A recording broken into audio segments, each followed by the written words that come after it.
এটা 2022 সালের 15 আগস্ট জাতীয় শোক দিবসের একটি চিত্র।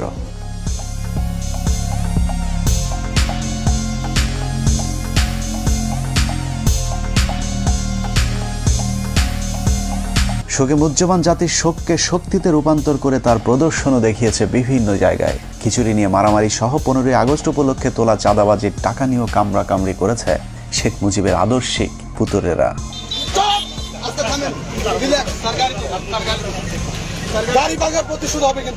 গরু আর কিপি দেয় অনেকেই দেখছে। এই যে আমার এই দেখেন জামা ছেড়ছে এবং এখানে একটা বাড়ি করছে, যা মনে করেন দেখানোর মতো না। মানে এরকম ঘটনা সারা বিশ্বে বাংলাদেশের আওয়ামী লীগ দল ক্ষমতায় থাকতে। ক্রিকেট ম্যাচ হয়েছে না কালকে বরগুনায়, ছাত্রলীগ আসছে, এদেরকে আমরা কোনাই ধরি না। এরকম বিচ্ছিন্ন কিছু ঘটনা বাদ দিলে সারা দেশে আনন্দ ঘন পরিবেশে প্রায় 4500 গরু জবাই করে উদযাপিত হয়েছে শোকের নামে জাতীয় সুখ দিবস।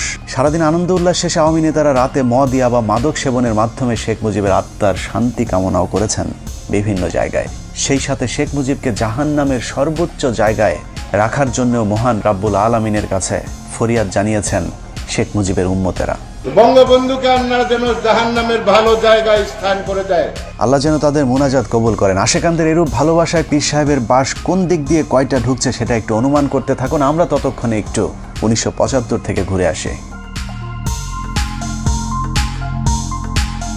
এটা 1975 সালের 15 আগস্ট। বিদেশি সংবাদ মাধ্যমগুলো বলছে, পরিবেশ দেখে মনে হচ্ছে এই শহরে যেন তেমন কিছুই ঘটেনি। And this is how Dhaka looks today. The same tanks on the streets, soldiers still on guard, and yet it is almost as if nothing had happened. কিন্তু আজকের পরিস্থিতি সম্পূর্ণই ভিন্ন। শেখ মুজিবের নাম ধরে কথা বলাও যেন এখন মহা অপরাধ। কিন্তু সেদিন গোলাবারুদ ছাড়া কামান নিয়ে কর্নেল ফারুক শেখ মুজিবের গোষ্ঠী শুদ্ধ রফা দফা করে দিলেও শেখ মুজিবের এত ভালোবাসার মানুষেরা একজনও এগিয়ে আসেনি। কেউ কোনো পদক্ষেপ নিল না। ওই লাশ পড়ে থাকলো 32 নম্বরে। ধরে নিলাম অবস্থা ভয়াবহ খারাপ ছিল, কিন্তু কখনো কি চিন্তা করে দেখেছেন যে দেশে সালমান শাহের মতো একজন চিত্রনায়ক মারা যাবার পর শোকে 7 জন মানুষ আত্মহত্যা করতে পারে, সেই দেশে এমন একজন মুজিব প্রেমীও কি ছিল না, যিনি কিনা মুজিবের ভালোবাসায় অন্তত আত্মহত্যা করতে পারত? আসলে শেখ মুজিবের প্রতি এখনকার আলগা প্রীতি আর তখনকার পরিস্থিতি ছিল সম্পূর্ণ ভিন্ন রকম। একটি মানুষ ছিল না সাহস করে এগিয়ে আসার, একটি মানুষ ছিল না প্রতিবাদ করার। 15 আগস্ট থেকে 16 আগস্ট ওই লাশ পড়েছিল। কেন কেউ এগিয়ে আসেনি সেটাই আজকের অনুসন্ধানের মূল বিষয়।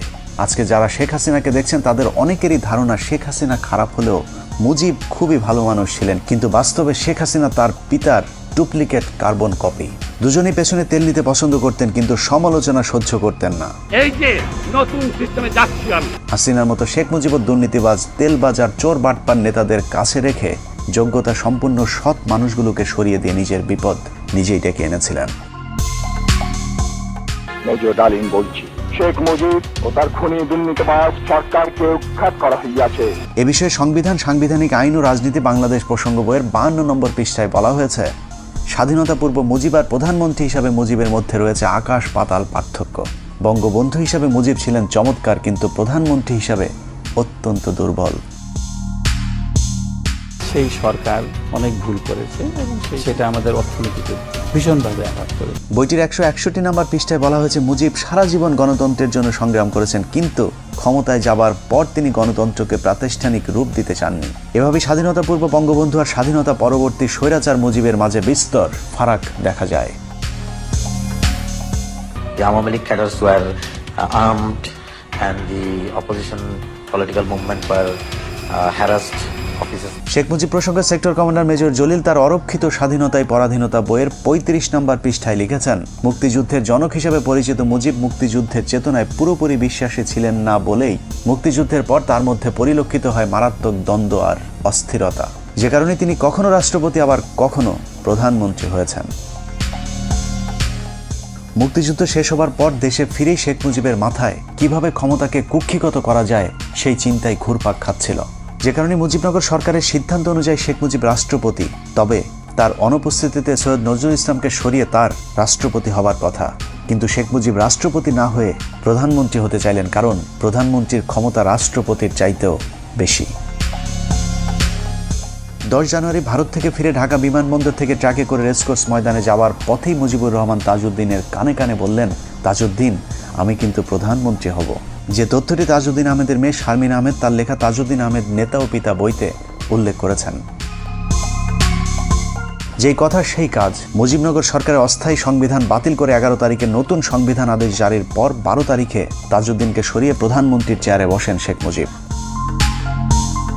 তার ঠিক 10 দিন পর 22শে জানুয়ারি রাষ্ট্রপতির পদ থেকে সৈয়দ নজরুল ইসলামকে সরিয়ে মুজিবের পছন্দের মানুষ বিচারপতি আবু সাইদ চৌধুরী ও পরে মোহাম্মদ উল্লাহকে রাষ্ট্রপতির পদে বসান। তবে দুজন রাষ্ট্রপতির সাথে মুজিব চাকরের মতো আচরণ করতেন। সংবিধান, সাংবিধানিক আইন ও রাজনীতি বাংলাদেশ প্রসঙ্গ বইয়ের 47 নম্বর পৃষ্ঠায় বলা হয়েছে, 72 থেকে 75 শেখ মুজিব প্রধানমন্ত্রী থাকাকালীন দুজন রাষ্ট্রপতির একজনকেও তিনি পাত্তা দিতেন না। মুজিবের অগণতান্ত্রিক ও অসাংবিধানিক কাজের বিরুদ্ধে কথা বলার সাহস ছিল না তাদের। একই পৃষ্ঠায় বলা হয়েছে, মুজিব আর ক্যাবিনেট সদস্যদের সম্পর্ক ছিল প্রভু আর ভৃত্যের মতো। ক্ষমতা পেয়ে বদলে যাওয়া মুজিবের এক না এক তন্ত্রের বিরুদ্ধে যে যখন প্রতিবাদ করেছে তাকেই তিনি তখন শায়েস্তা করেছেন। স্বাধীনতার দলিলপত্রের প্রথম খণ্ডে শেখ মুজিবের মাস্তানির এক ভয়ঙ্কর বর্ণনা তুলে ধরা হয়েছে, যেখানে বলা হয়েছে 1972 সালের 11 এপ্রিল কে ওবায়দুর রহমান সংসদে বলেন, এ পরিষদ যদি সার্বভৌম না হয় তাহলে মন্ত্রিসভার ক্ষমতার উৎস কোথায়? মাননীয় স্পিকার, আমার দাবি অবিলম্বে এই গণপরিষদকে স্বাধীন বাংলাদেশের পার্লামেন্ট হিসেবে ঘোষণা করা হোক। এ কথা বলার সময় তাকে বারবার থামিয়ে দিচ্ছিলেন মুজিবের তেলবাজ স্পিকার আব্দুল মালেক উকিল। স্পিকার কোনোভাবেই কে ওবায়দুরকে থামাতে না পারলে শেখ মুজিব স্পিকারকে বলেন, মেম্বারদের একটা বিষয়ে হুঁশিয়ার করতে চাই। স্পিকার যখন কথা বলেন তখন আর কারো কোনো কথা বলার অধিকার নাই, বললে তাকে পরিষদ থেকে বের করে দিতে পারেন। অথচ সংসদের ভেতরে স্পিকারকে প্রধানমন্ত্রীর এ ধরনের আদেশ নির্দেশ সম্পূর্ণভাবে বেআইনি। শেখ মুজিবের স্বৈরতন্ত্রের বিরুদ্ধে আরও অনেকেই কথা বলা শুরু করলে বিক্ষুব্ধ গণপরিষদ সদস্যদের শায়েস্তা করবার জন্য শেখ মুজিব ভয়ঙ্কর এক অদ্ভুত আইন তৈরি করেন, যার নাম গণপরিষদ সদস্য পদ বাতিল আদেশ। জনগণের দ্বারা নির্বাচিত প্রতিনিধিদের বিরুদ্ধে এ ধরনের আইন আজও পর্যন্ত পৃথিবীতে বিরল। এই আইনের মাধ্যমে শেখ মুজিব যখন যাকে ইচ্ছে হয়েছে গণপরিষদ সদস্যের পদ থেকে বহিষ্কার করেছেন। আইনটি পাশের মাত্র 3 মাসের মধ্যে 46 জন এমপিকে বরখাস্ত করেন একনায়ক মুজিব। একের পর এক শেখ মুজিবের স্বৈরতান্ত্রিক আইন পাশের বিরুদ্ধে তৎকালীন তরুণ parliament member barrister Amirul Islam Sheikh মুজিবকে বলেন, আপনি একা এ ধরনের আইন তৈরি করতে পারেন না। কোনো আইন তৈরি করতে হলে অবশ্যই আইন পরিষদের অনুমতি নিতে হবে। এতে ক্ষিপ্ত হয়ে মুজিব আমিরুল ইসলামকে বলেন, তুমি একজন অদক্ষ যুবক, তুমি দেশ পরিচালনার কি জ্ঞান রাখো? একই পৃষ্ঠায় বলা হয়েছে, মুজিব জরুরি অবস্থার ভয় দেখিয়ে বলেন, আমি চাইলে 3 বছরের জন্য কোনো কথা হবে না, কোনো সমালোচনা সহ্য করা হবে না, কোনো গণতন্ত্র চলবে না। যে কারণে বইটির 161 নম্বর পৃষ্ঠায় শেখ মুজিবকে মাতাল মদখোর ড্রাইভারের সাথে তুলনা করা হয়েছে। বিখ্যাত ইতিহাসবিদ ব্যারিস্টার আব্দুল হালিম তার বইতে লিখেছেন, মুজিব ছিল প্রাতিষ্ঠানিক শিক্ষাহীন নেতা, গণতন্ত্রে অশিক্ষিত মূর্খ নেতা হলো মাতাল ড্রাইভারের মতো। শেখ মুজিবের করুণ পরিণতির জন্য যে আইনটি নিয়ামক হিসাবে ভূমিকা পালন করেছে তা হলো রক্ষী বাহিনী act.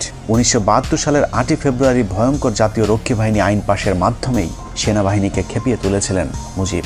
State apparatus and physical force. So Rakhi Bahini was launched.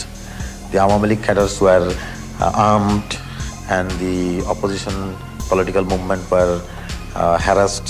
সেনাবাহিনী যেন তাকে কখনো ক্ষমতা থেকে সরাতে না পারে, সেজন্যই মূলত তিনি সেনাবাহিনীর আদলে এই বাহিনী গড়ে তোলেন, যা পৃথিবীর ইতিহাসে আজ পর্যন্ত কোনো রাষ্ট্রপ্রধান করেননি। এ প্রসঙ্গে শেখ মুজিবের রাজনৈতিক সহচর মিজানুর রহমান চৌধুরী লিখেছেন, রক্ষী বাহিনীর তত্ত্বাবধানের দায়িত্ব ছিল শেখ মুজিবের রাজনৈতিক সচিব তোফায়েলের উপর, যে কারণে রক্ষী বাহিনীর পোশাক সহ যে কোনো সুযোগ সুবিধা খুব দ্রুত শেখ মুজিবের কাছ থেকে অনুমোদন করানো যেত। কিন্তু সেনাবাহিনীর ক্ষেত্রে তা ছিল সীমিত।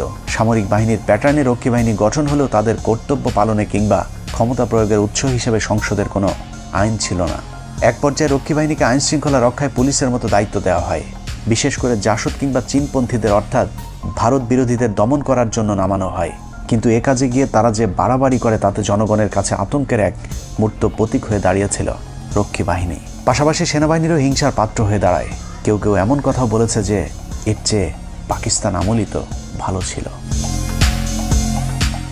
মুজিব ক্ষমতায় টিকে থাকার জন্য হাজার হাজার রাজনৈতিক কর্মীকে হত্যা করে, জাসদের 10,000 কর্মীকে জেলে রাখে, মোশাররফ হোসেনকে হত্যা করে, সিরাজ শিকদারকে হত্যা করে। সশস্ত্র রক্ষী বাহিনীর এসব সন্ত্রাসী কার্যকলাপকে প্রতিহত করতেই সশস্ত্র জাসদ গণবাহিনী প্রতিষ্ঠা অনিবার্য হয়ে পড়েছিল। শতভাগ মুক্তিযোদ্ধাদেরকে নিয়ে গঠিত রক্ষী বাহিনীর অত্যাচারের কারণে ওই সময় ব্যাপক জনপ্রিয় হয়েছিল শতভাগ মুক্তিযোদ্ধাদের নিয়ে গঠিত দল জাসদ, যার ফলে 1973 সালে নির্বাচনে আওয়ামী লীগের প্রধান প্রতিদ্বন্দ্বী হয়ে দাঁড়ায় জাসদ নামক নতুন ওই রাজনৈতিক দলটি। মানুষের সিভিল রাইট এবং মানুষের ফান্ডামেন্টাল রাইটস এগুলি কাঠিল করে দিয়ে মুজিব ক্ষমতা থাকার চেষ্টা করে। শেখ মুজিবের দুঃশাসন আর সন্ত্রাসী রক্ষী বাহিনী নির্যাতনে অতিষ্ঠ হয়ে 1973 সালে নির্বাচনে জাসদকেই ভোট দিয়েছিল মানুষ, কিন্তু শেখ মুজিব স্বাধীন বাংলাদেশের প্রথম নির্বাচনে ভোট ডাকাতি করে জাসদের জয় ছিনিয়ে নেয়।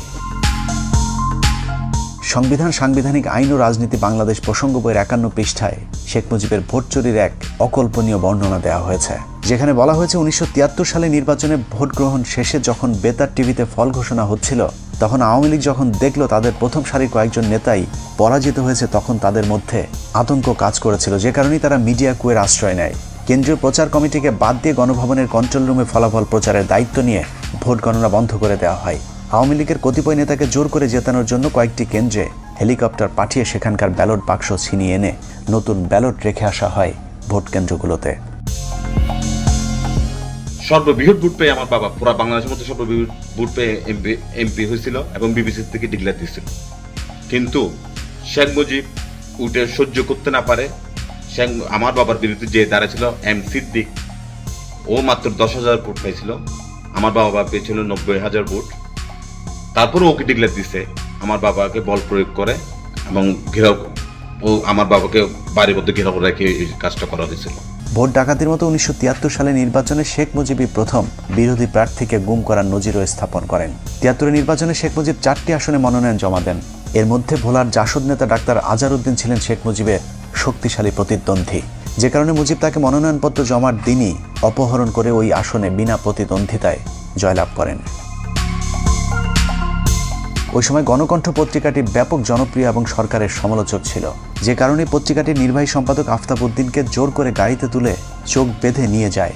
তাদের বিরুদ্ধে কোনো কথা পত্রিকায় লেখা যাবে না শর্তে রাত 9টার দিকে তাকে ছেড়ে দেওয়া হয়, যে তথ্যটি জাসদের উত্থান পতন অস্থির সময় রাজনীতি বইয়ের 98 পৃষ্ঠায় উল্লেখ করা হয়েছে।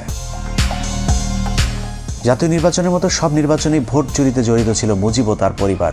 ডাকসু নির্বাচনে জাতীয় সমাজতান্ত্রিক দলের সমর্থিত পরিষদের কাছে মুজিব সমর্থিত পরিষদ পরাজিত হতে পারে এমন খবরে শেখ মুজিবের বখাটে পুত্র শেখ কামাল ডাকসুর ব্যালট বাক্স ছিনতাই করেন। প্রতিপক্ষরা মিছিল নিয়ে বের হলে শেখ কামাল সেখানে অস্ত্র হাতে দাঁড়িয়েছিলেন, যে তথ্যটি বইয়ের 106 নম্বর পাতায় বলা হয়েছে।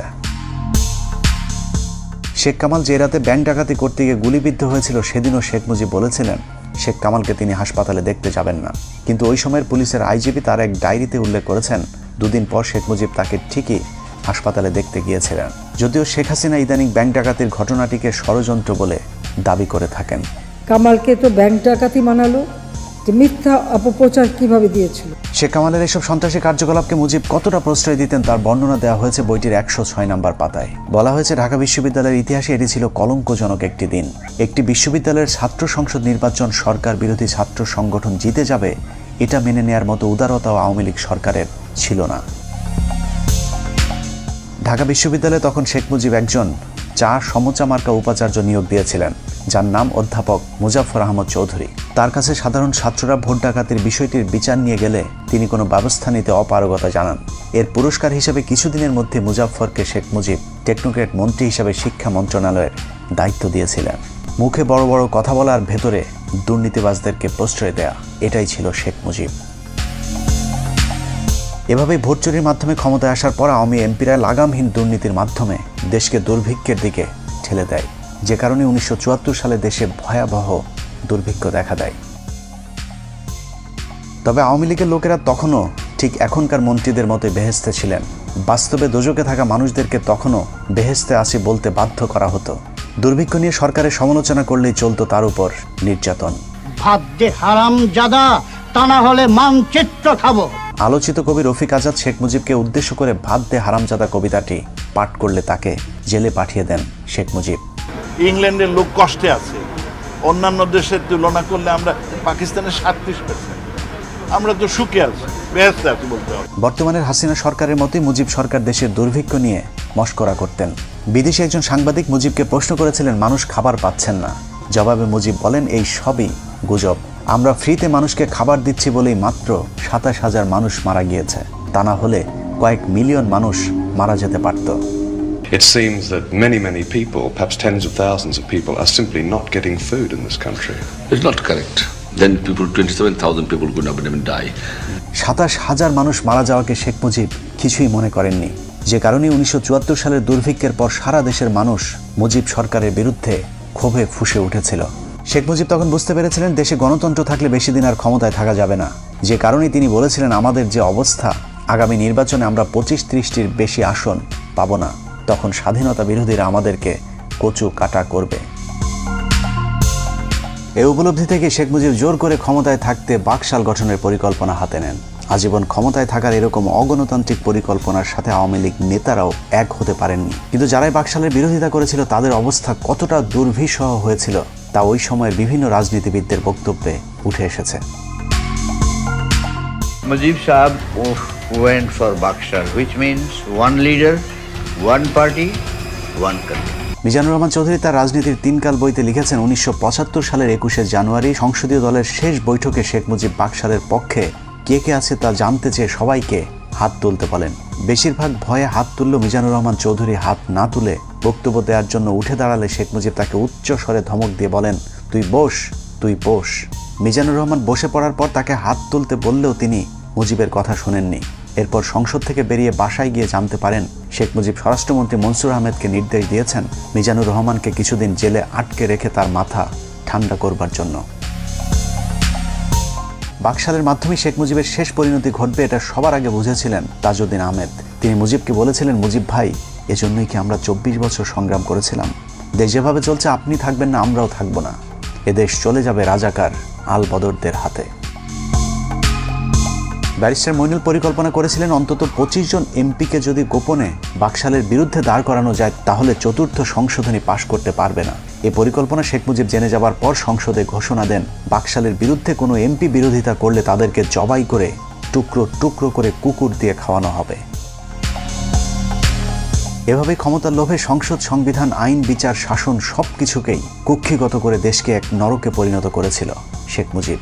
অনেকে একটি যৌক্তিক প্রশ্ন করে থাকেন, শেখ মুজিব যদি ভালো না হবে তাহলে পাকিস্তানিরা তাকে এতদিন জেলে কেন রেখেছিলেন? লম্বা সময় জেল খাটলে যদি কেউ জাতির পিতা হয়ে যায় তাহলে পিচ্চি হান্নান কাইল্লা মজিদ কিংবা সুইডেন আসলামকেও আওয়ামী লীগের বাপ ডাকা উচিত। কোনো সন্দেহ নেই শেখ মুজিব একজন সাহসী নেতা ছিলেন, যে কারণে বিরোধী দলে থাকাকালীন পাকিস্তানি সরকারের বিরোধিতা করে বারবার তিনি জেলে গিয়েছেন। তার জন্য মানুষের কাছে ভালোবাসার বঙ্গবন্ধু উপাধিও পেয়েছিলেন। কিন্তু সাহস আর সততা এক জিনিস না।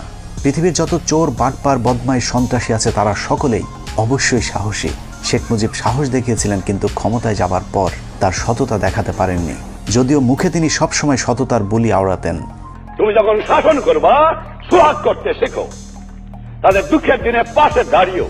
প্রতিটা রাজনীতিবিদ এরকম মধুর মধুর কথা বলেন। অপ্রিয় হলেও সত্য, এদেশে রাজনীতি মানেই নেতাদের লাভজনক ব্যবসা। প্রতিটা রাজনীতিবিদ বিরোধী দলে থাকাকালীন জনগণের অধিকারের কথা বলে, আবার ক্ষমতায় গেলে চুরি করে, ঠিক যেমনটা বিএনপির অনেক নেতা করে দলকে ডুবিয়েছে। এখনো বিএনপির অনেকেই অপেক্ষায় আছেন দল ক্ষমতায় এলে আবারও আল্লাহর নাম নিয়ে চুরি শুরু হবে, কিন্তু এখন তারাই আবার আওয়ামী লীগের চুরির বিরুদ্ধে কথা বলে। এটার নামে রাজনীতি, সাহিত্যের ভাষায় যাকে বলা হয় সুযোগ না পেয়ে ভদ্র। শেখ মুজিবও যতদিন ক্ষমতা না পেয়েছেন ততদিন সৎ ছিলেন, মানুষের অধিকার নিয়ে কথা বলতেন, কিন্তু ক্ষমতা পেয়েই হয়ে যান বেয়াদব, দুর্নীতিবাজ, স্বৈরশাসক। কাউকে সম্মান করতেন না মুজিব, তার চেয়ে বয়সে বড় মানুষদেরকেও তিনি তুই করে ডাকতেন। ক্ষমতা তাকে এতটা অহংকারী করে তুলেছিল যে বিদেশি গণমাধ্যমের সামনেই কলকিতে সুখ টান দিতেন। এভাবেই প্রধানমন্ত্রীর পদটিকে তিনি কলঙ্কিত করেছিলেন।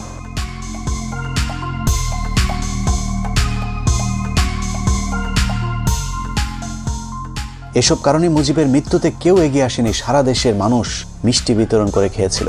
ঢাকা শহরের কোনো দোকানে সেদিন মিষ্টি খুঁজে পাওয়া যায়নি। একটি মানুষ ছিল না প্রতিবাদ করার?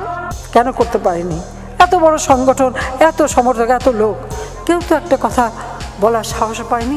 খোদ আওয়ামী নেতারাও তার লাশ দেখতে যাননি।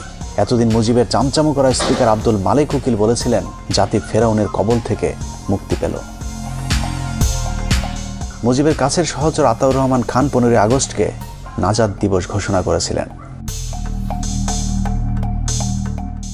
শেখ মুজিবুর রহমানের বিরুদ্ধে যা করছে, তাকে যারা খুন করলো মাওলা দয়া মাফ করিয়া শেখ মুজিবুরের খুনিদেরকে জান্নাতের বাগান বানাই দাও। 1975 সালে বাঙালি ফেরাউনের হাত থেকে নাজাত পেয়েছিল, আর 2022 সালে নমরুদের মায়ের হাত থেকে নাজাত চায়। আল্লাহ হাফেজ।